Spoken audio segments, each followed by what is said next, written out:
Street photography is all about those split-second moments. But honestly, carrying a massive camera around all day is a total vibe killer. I spent the last month hitting the pavement with the 5 most popular cameras on the market to see which ones actually hold up when things get fast.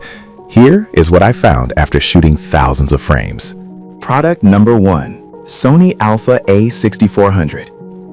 The first thing I noticed when I pulled the A6400 out of my bag was just how solid it feels for its size. It's got that rangefinder style that doesn't scream professional photographer, which is exactly what you want when you're trying to blend into a crowd. While I was out shooting, the real standout for me was the autofocus. I pointed it at a cyclist moving pretty fast, and the eye tracking locked on instantly without hunting. The flip screen is a lifesaver for those low-angle shots where you don't want to literally crawl on the sidewalk.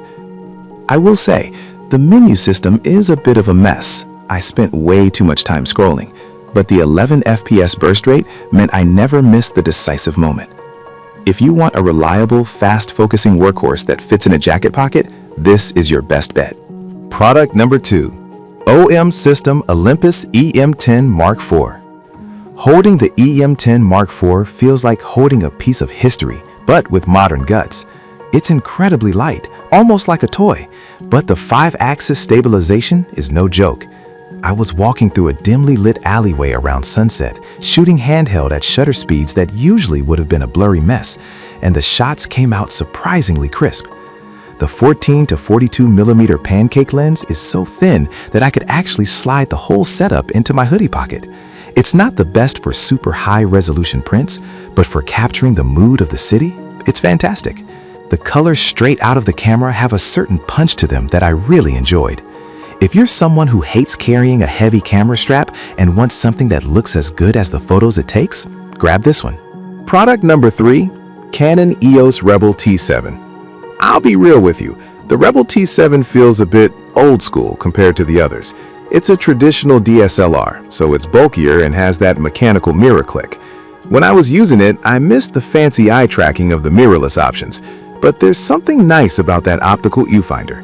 It's clear, lag-free, and great for bright sunny days when screens are hard to see. The battery life on this thing is a beast. I shot all day and barely dented it. The 24 megapixel sensor actually produces some really clean images with great skin tones.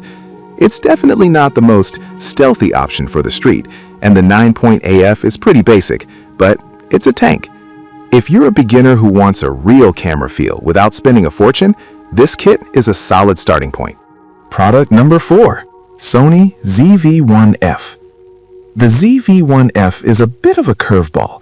It's marketed for vloggers, but when I took it out for street photography, that 20mm ultra-wide lens was a blast. It's fixed, so you can't zoom, which actually forced me to get closer to my subjects and be more creative. It weighs basically nothing. I forgot I was even carrying it half the time. The touchscreen is super responsive, making it easy to tap to focus while holding the camera at waist level. I did notice that because it's a smaller sensor, it struggled a bit once the sun went down, but for daytime city exploration, the colors were bright and poppy. It's definitely the most social media ready camera of the bunch. If you want something that does double duty for quick street snaps and talking to the camera, this is it.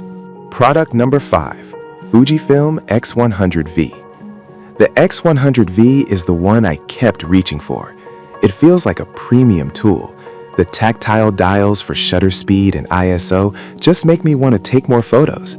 The new 23mm lens is incredibly sharp, and the way it handles light is just different from the others. My favorite part is the hybrid viewfinder. I'd switch to the optical mode to see what was happening outside the frame, then flick a switch to check my exposure. Plus, the film simulations are incredible. I barely had to edit any of the shots because the classic chrome look is so perfect for urban environments. It's weather sealed too, so I didn't panic when it started drizzling. If you're serious about the craft and want a camera that stays with you forever, this is the gold standard. Outro. That's the breakdown of my time with these 5. Each one has a different soul depending on how you like to shoot. I've put the links for all of them in the description below so you can check the current prices. Which one are you leaning toward? Let me know.